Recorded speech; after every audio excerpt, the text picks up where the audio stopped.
Hello दोस्तों, इस YouTube channel पर आपका स्वागत है। आप एक बार इस वीडियो को पूरा देखिएगा। इस वीडियो में हमने संविधान के क्वेश्चन लिए हैं, तो संविधान जीएस से प्रश्न है। चलिए क्लास को आरंभ करते हैं। प्रश्न नंबर आपका 1 है। किस अधिनियम के द्वारा ब्रिटिश संसद ने चाय और चीन के साथ व्यापार को छोड़कर ईस्ट इंडिया कंपनी के भारत के साथ व्यापार एकाधिकार को समाप्त कर दिया था? 1813 का चार्टर अधिनियम या फिर 1833 का चार्टर अधिनियम, 1853 का चार्टर अधिनियम, 1873 का चार्टर अधिनियम। तो राइट आंसर हो जाएगा ऑप्शन ए विकल्प। मोस्ट इंपॉर्टेंट क्वेश्चन है ये। 1813 का चार्टर अधिनियम, जिसमें ब्रिटिश संसद ने चाय और चीन के साथ व्यापार को छोड़कर ईस्ट इंडिया कंपनी के भारत के साथ व्यापार एकाधिकार को समाप्त कर दिया। क्वेश्चन इतना भी बनता है कि ईस्ट इंडिया कंपनी के भारत के साथ व्यापार एकाधिकार को समाप्त कर दिया गया था किस अधिनियम के द्वारा? तो तभी आंसर आपको यही लगाना है, 1813 का चार्टर अधिनियम। नेक्स्ट प्रश्न को कवर कर लेते हैं। किस अधिनियम ने भारतवासियों को अपने देश के प्रशासन में कुछ हिस्सा लेना संभव बनाया? वो कौन सा चार्टर था, कौन सा अधिनियम था जिसमें भारतवासियों को अपने देश के प्रशासन में कुछ हिस्सा लेना संभव बनाया था? तो ऑप्शन ए राइट आंसर है। चार्टर एक्ट 1833 था। ठीक है, 1833 था। नेक्स्ट हम क्रम से दोस्तों क्वेश्चनों को कवर करते हुए चलेंगे। 1909 का अधिनियम संबंधित था। 1909 का अधिनियम संबंधित था पृथक कण मताधिकार क्षेत्र के लागू करने से। ऑप्शन ए यहाँ पर राइट आंसर है। इंपॉर्टेंट क्वेश्चन रहेगा, जिसको मार्ले मिंटो सुधार अधिनियम भी बोला जाता है। नेक्स्ट पर आते हैं। भारतीय विधान पालिका प्रथम बार द्विसदनीय बनाई गई। वह कौन सा एक्ट था जिसके द्वारा भारतीय विधान पालिका प्रथम बार द्विसदनीय बनाई गई थी? तो इसका आंसर हो जाएगा ऑप्शन सी, 1919 के भारत सरकार अधिनियम के द्वारा ही बनाई गई थी। नेक्स्ट प्रश्न को लगाते हैं। निम्नलिखित में से किस अधिनियम द्वारा संवैधानिक निरंकुशता का सिद्धांत प्रवर्तित किया गया था? ये भी एक अच्छा प्रश्न है। राइट आंसर हो जाएगा ऑप्शन सी, 1935 का भारत सरकार अधिनियम। याद कर लीजिए इसको भी। नेक्स्ट सभी क्वेश्चन सिलेक्टेड और इम्पोर्टेंट है एग्जाम के लिए, तो क्लास में बने रहिएगा लास्ट तक। 25% की ये टेस्ट सीरीज है। प्रश्न नंबर आपका 6 है। एक संघीय व्यवस्था और केंद्र में द्वैध शासन भारत में लागू किया गया था, वह कौन सा अधिनियम था? राइट आंसर हो जाएगा ऑप्शन सी, 1935 के अधिनियम के द्वारा ही एक संघीय व्यवस्था और केंद्र में द्वैध शासन को लागू किया गया था। नेक्स्ट पर आते हैं। अखिल भारतीय महासंघ स्थापित करने का प्रावधान शामिल किया गया था। अखिल भारतीय महासंघ, राइट आंसर होगा ऑप्शन ए, भारत सरकार अधिनियम 1935। 1935 का बहुत ज़्यादा महत्वपूर्ण योगदान है। भारत सरकार अधिनियम 1935 के तहत प्रस्तावित संघीय प्रणाली थी। क्या अखिल भारतीय संघ है या फिर भारत संघ है या संयुक्त भारत है या भारतीय परिसंघ है? कौन सा क्वेश्चन यहाँ पे, कौन सा ऑप्शन राइट आंसर बनेगा? तो ऑप्शन बी चुनने वाले विद्यार्थियों का बिल्कुल सही हो जाएगा, भारत संघ। ठीक है, याद रखना है। संघीय प्रणाली भारत संघ, भारत शासन अधिनियम 1935 के तहत।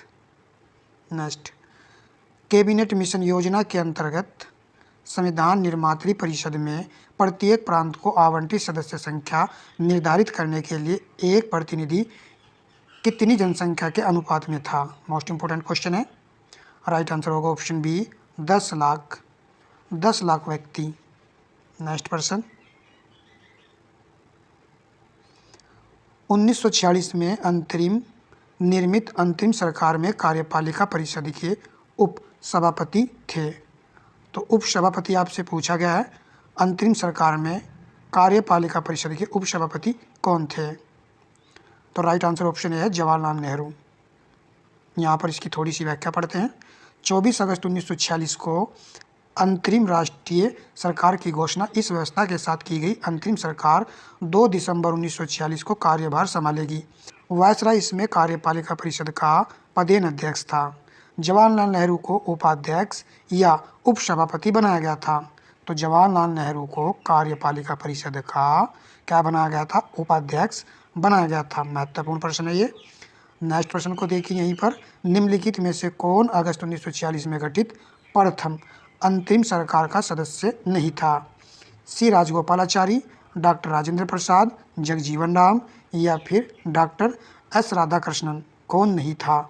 तो राइट आंसर हो जाएगा option C, doctor S Radhakrishnan जो अंतरिम सरकार का सदस्य नहीं था। नेक्स्ट प्रश्न को देखिए, संविधान सभा में सदस्यों का चुनाव कैसे हुआ था? संविधान सभा में सदस्यों का चुनाव कैसे हुआ था? हम सभी इस बात को जानते हैं, प्रांतीय सभाओं द्वारा जो है संविधान सभा के सदस्यों का चुनाव हुआ था। ऑप्शन डी यहाँ पर राइट आंसर था। प्रश्न नंबर आपका नेक्स्ट है, संविधान सभा के चुने हुए अस्थायी अध्यक्ष कौन थे? अस्थायी अध्यक्ष पूछा गया है तो आंसर लगा देना है आपको डॉक्टर राजेंद्र प्रसाद। यदि अस्थायी अध्यक्ष पूछ लिया जाए एग्जाम में तब आपको लगाना है डॉक्टर सच्चिदानंद सिन्हा। नेक्स्ट प्रश्न को देखिए, भारतीय संविधान सभा के उद्घाटन अधिवेशन की अध्यक्षता किसने की थी? उद्घाटन अधिवेशन की अध्यक्षता किसने की थी? राइट आंसर होगा ऑप्शन बी, डॉक्टर सच्चिदानंद सिन्हा ने ही भारतीय संविधान के उद्घाटन अधिवेशन की अध्यक्षता की थी। ठीक है, इनको सबसे पहले अस्थायी अध्यक्ष जो चुना गया था। ठीक है, चलिए क्वेश्चन नंबर देखते हैं 15, जिसमें कह रहा है संविधान सभा के प्रथम मनोनीत उपसभापति कौन थे? प्रथम मनोनीत उपसभापति कौन थे? मोस्ट इंपोर्टेंट क्वेश्चन है ये भी। तो राइट आंसर लगाना आपको Frank Anthony. Most important question है ये। जब ये प्रश्न एग्जाम में आते हैं तभी तो हम कहते हैं कि जीएस के क्वेश्चन पता नहीं कहाँ से पूछ लिए गए हैं, परंतु मैं उसी पैटर्न पर अब क्वेश्चन आपको कराने वाला हूँ। तो चैनल से जुड़ जाइएगा और चैनल पर बने रहिएगा भाई। चलिए यहाँ पर देख लेते हैं, संविधान सभा के प्रथम अस्थायी उपसभापति या उपाध्यक्ष, इनका नाम था फ्रैंक एंथोनी। 9 दिसंबर 1946 को अस्थायी सभापति या अध्यक्ष सच्चिदानंद सिन्हा द्वारा मनोनीत किया गया था। एस.सी. मुखर्जी संविधान सभा के पहले अस्थायी उपाध्यक्ष थे। आपसे प्रश्न पूछेगा प्रथम अस्थायी उपाध्यक्ष, ठीक है, तो तब आपको लगाना है फ्रैंक एंथोनी। यदि प्रश्न पूछ ले पहले अस्थायी उपाध्यक्ष तब आपको आंसर चुनना है एच.सी. मुखर्जी। दोनों ही फैक्ट आपको अच्छे से याद कर लेने हैं, उचित लगे तो नोट भी कर लेना है। क्वेश्चन नंबर आपका 16 है, संविधान सभा के सम्मुख संविधान की प्रस्तावना का प्रस्ताव किसने रखा था? संविधान के सम्मुख संविधान की प्रस्तावना तो ये रखा था आपका जवाहरलाल नेहरू ने। ऑप्शन ए यहाँ पर राइट आंसर है। संविधान सभा में उद्देश्य प्रस्ताव निम्न में से किस एक के द्वारा प्रस्तुत किया गया था? उद्देश्य प्रस्ताव किसके द्वारा प्रस्तुत किया गया था? तो याद रखना है जवाहरलाल नेहरू के द्वारा ही उद्देश्य प्रस्ताव को प्रस्तुत किया गया था। मोस्ट इंपोर्टेंट क्वेश्चन है। अभी तक वीडियो को आपने लाइक नहीं किया तो लाइक कीजिएगा और अपने दोस्तों में शेयर अवश्य कर दीजिएगा ताकि ज़्यादा से ज़्यादा विद्यार्थी जुड़ सके, तभी इस प्रकार की क्लास को हम कंटिन्यू रख सकेंगे। भारत का संविधान किस तिथि को अपनाया गया था? यदि कहता कि लागू किस तिथि को किया गया था तब आपको आंसर लगाना था 26 जनवरी 1950 को, परंतु इसको अपनाया गया था 26 नवंबर 1949 को।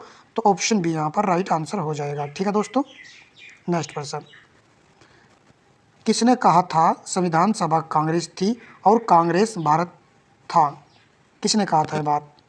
ये भी इंपॉर्टेंट क्वेश्चन है, कोई एग्जाम में पूछा भी गया एनटीपीसी के। ऑस्टिन ने कहा था संविधान सभा कांग्रेस थी और कांग्रेस भारत था। ये कथन दोस्तों ऑस्टिन का था। प्रश्न नंबर नेक्स्ट है, भारतीय संविधान सभा में कुल कितनी महिलाएं सदस्य थी? कितनी महिलाएं सदस्य थी? तो राइट आंसर होगा ऑप्शन ए विकल्प, 15 महिला जो है सदस्य चुनी गई थी। नेक्स्ट प्रश्न पर आ जाते हैं, निम्नलिखित में से किसने कहा था एक संविधान एक मशीन की तरह बेजान चीज़ है, इसमें वे लोग जीवंत फूलते हैं जो इसका नियंत्रण करते हैं। भारत में बस कुछ ईमानदार लोगों की आवश्यकता है जिनके लिए राष्ट्रहित ही सर्वोपरि है। ये कथन किनका है? तो ये कथन था डॉक्टर राजेंद्र प्रसाद का। ऑप्शन है यहाँ पर राइट आंसर है। नेक्स्ट प्रश्न को देखते हैं, भारत को एक संविधान देने का प्रस्ताव संविधान सभा द्वारा पारित किया गया था। कब इसको पारित किया गया था कि भारत को एक संविधान दिया जाना चाहिए? तो राइट आंसर होगा ऑप्शन बी 22 जनवरी 1947 को। एक महत्वपूर्ण प्रश्न है ये भी। यहाँ पर देखिए 22 जनवरी 1947 को संविधान सभा द्वारा भारत को एक संविधान देने का उद्देश्य प्रस्ताव पारित किया गया था। उद्देश्य प्रस्ताव को 13 दिसंबर 1946 को संविधान सभा में जवाहरलाल नेहरू द्वारा पेश किया गया था। प्रश्न बन सकता है कि जो है उद्देश्य प्रस्ताव को किसने पेश किया था? जवाहरलाल नेहरू ने इसको पेश किया था। कब पेश किया था? 13 दिसंबर 1946 को। दोनों ही फैक्ट इंपॉर्टेंट है। नेक्स्ट पर आते हैं, संविधान सभा के सम्मुख संविधान की प्रस्तावना का प्रस्ताव किसने रखा था? कई बार एग्जाम में पूछा गया है। तो प्रस्तावना का प्रस्ताव रखा था जवाहरलाल नेहरू ने। ऑप्शन है यहाँ पर बिल्कुल सही आंसर है।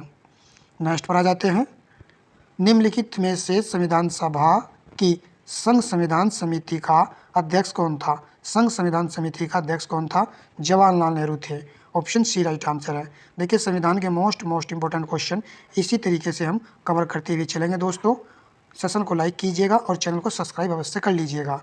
ये कुछ समितियां हैं जो कि एग्जाम में पूछी जाती हैं, एक नज़र इन पर हम डाल लेते हैं। संघीय संविधान समिति जवाहरलाल नेहरू इसके अध्यक्ष थे। प्रक्रिया विषयक नियमों संबंधी समिति डॉक्टर राजेंद्र प्रसाद है। संचालन समिति डॉक्टर राजेंद्र प्रसाद है। प्रारूप समिति डॉक्टर भीमराव अम्बेडकर है। मौलिक अधिकारों, अल्पसंख्यकों एवं जनजाति और अपवर्जित क्षेत्रों संबंधी सलाहकार समिति। तो मौलिक अधिकारों अल्पसंख्यक याद रखना है, सरदार वल्लभ भाई पटेल। ये इंपॉर्टेंट है यहाँ पर, और ये पूछी जाती है अक्सर एग्जाम में। अल्पसंख्यक उप समिति के जो अध्यक्ष थे SC मुखर्जी, इसको याद कर लेना है। और साथ में संघीय शक्तियों संबंधी समिति पंडित जवाहरलाल नेहरू। प्रांतीय संविधान समिति, इसके लिए श्रेय जाता है सरदार वल्लभ भाई पटेल को, ये इसके अध्यक्ष थे। ये इंपॉर्टेंट क्वेश्चन है। कार्य संचालन संबंधी समिति KM मुंशी।